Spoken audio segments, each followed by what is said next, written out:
السلام علیکم ورحمۃ اللہ وبرکاتہ۔ ایک سوال میسیج اور کال کے ذریعے مجھ تک پہنچا اور مجھ سے کہا گیا مفتیان کرام سے آپ کانٹیکٹ کر اس سوال کا جواب ہم تک ویڈیو کے ذریعے پہنچائیں، تو میں ان تمام سوال پوچھنے والوں تک اپنا ایک جواب پہنچا رہا ہوں۔ ایک فلم اسٹار جس کا انتقال ہو گیا، جو مر گیا کل، عرفان خان، اس کے تعلق سے سوال کیا گیا کہ کچھ لوگ اس کے مرنے پر اظہار غم کا خیال پیش کر رہے ہیں، کچھ لوگ اس کے مرنے پر غمگین ہیں، کچھ مسلمان حضرات، اور کچھ مسلمان تو اس کی محبت میں اتنا بڑھ گئے کہ اس کی فوٹو لگا کر اس کے مغفرت کی دعائیں کر رہے ہیں، اس کے جنت میں جانے کی دعائیں کر رہے ہیں۔ یہ ہماری لاعلمی کی وجہ سے کچھ مسلمان اس کا مسلم نام ہونے کی وجہ سے یہ سمجھتے ہیں کہ اس کے لیے دعائیں مغفرت کر سکتے ہیں۔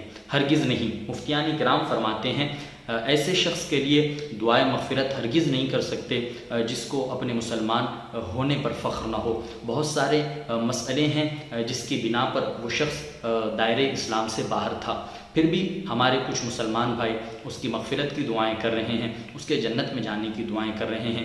دو تین باتیں میں بتا دوں آپ کو کہ مفتیان کرام کیا فرماتے ہیں۔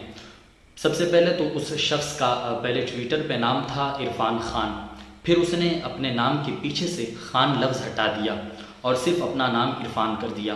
اب پوچھا گیا اس سے کہ آپ نے اپنے نام کے پیچھے سے خان لفظ کیوں ہٹا دیا؟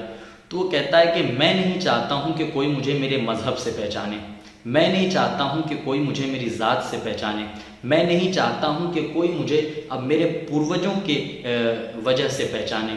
جس شخص کو اپنے مسلمان ہونے پر فخر نہ ہو، جس شخص کو اپنی ذات پر فخر نہ ہو، جو شخص اپنی پہچان مسلم بتانا نہ چاہتا ہو، میرا مسلم نوجوان اس کے لیے دعائیں مغفرت کر رہا ہے، یہ لا علمی نہیں تو کیا ہے؟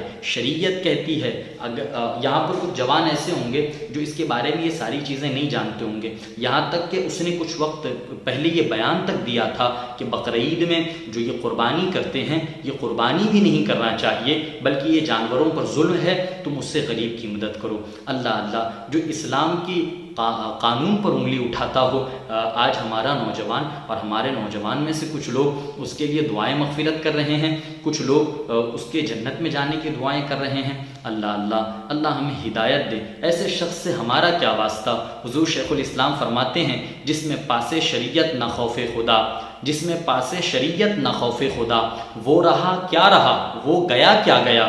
جس میں پاس شریعت نہ خوف خدا، وہ رہا کیا رہا، وہ گیا کیا گیا۔ ایک تصویر تھی جو مٹا دی گئی، یہ غلط ہے مسلمان مارا گیا۔ ایک تصویر تھی جو مٹا دی گئی، یہ غلط ہے مسلمان مارا گیا۔ لہٰذا جن لوگوں کو یہ معلوم تھا کہ اسے اسلام کے قانون سے نفرت ہے، اس اسلامی چیزوں سے نفرت ہے، پھر بھی اگر وہ لوگ اس کے لیے دعائیں مغفرت کر رہے ہیں تو علماء کرام فرماتے ہیں کہ وہ اسلام سے خارج ہو گئے ہیں، انہیں پھر سے اسلام کو قبول کرنا ہوگا۔ اور اگر کچھ لوگ لا علمی میں جنہیں یہ ساری چیزیں نہیں معلوم تھی اور صرف اس کا مسلمان نام ہونے کی وجہ سے دھوکا کھا گئے اور اس کے لیے دعائیں کر رہے تھے، تو مفتیان کرام فرماتے ہیں ایسے شخص پر لازم ہے کہ وہ توبہ کرے۔ اللہ رب العزت ہم سب کو ہدایت کے راستے پر چلائے۔ السلام علیکم ورحمۃ اللہ وبرکاتہ۔